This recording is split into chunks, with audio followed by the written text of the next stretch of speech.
Hey guys, this is Mike DiBari, and my graduate with honors project from Nucamp is a Django web app called Trade Tracker, and it helps traders track their stock market trades. The overall goal of this project was to create a web app that can get stock quotes from an external API, in this case the IEX Cloud API, save the quotes to a watch list, and then allow traders to be able to journal the trades and keep track of their trading progress. The app is built in Django, consisting of Python and a little bit of HTML.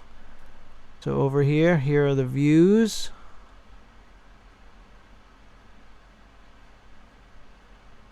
URLs, some templates.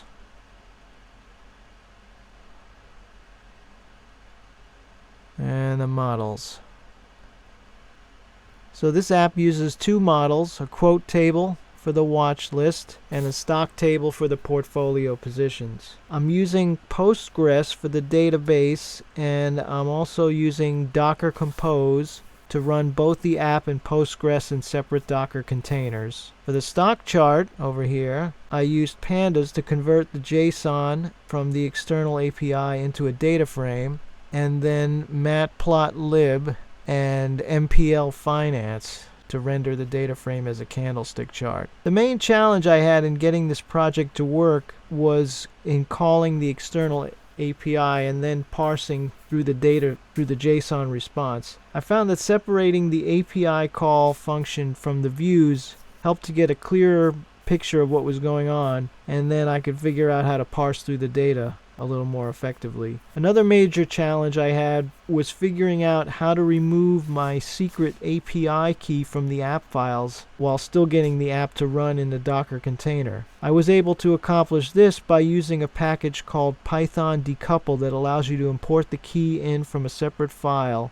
a .env file, which works locally fine, but I didn't want to hard code the file into the app, so what I ended up doing was writing the API key in Docker Compose, and then that file copies the key into the container at the runtime of the app so that it can access the key. So let's check out Trade Tracker. Over here we've got QQQ. Let's get a quote. Let's see what Tesla's doing.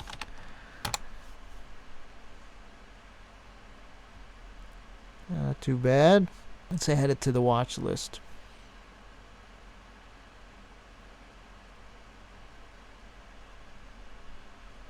And that takes us to the quotes table. If we go over to positions, we can add this. Let's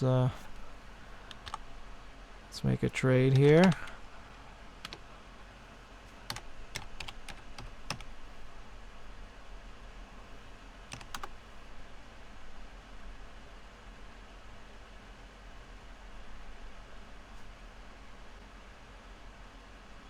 And let's update a position. Let's update SPY.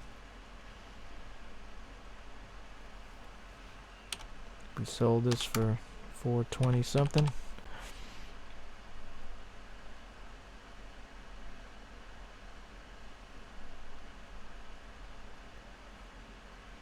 Alright, so there you have it. Hope you enjoyed my Django project. I learned a lot, and I'm pretty happy with the results so far. I'd have to say my favorite feature is being able to edit and update the positions. I think that would be a really useful feature for traders to have that kind of flexibility. I also think having the chart on the home page is pretty cool and also a pretty useful feature as well. You can check out the code for Trade Tracker at github.com, and thank you very much for watching.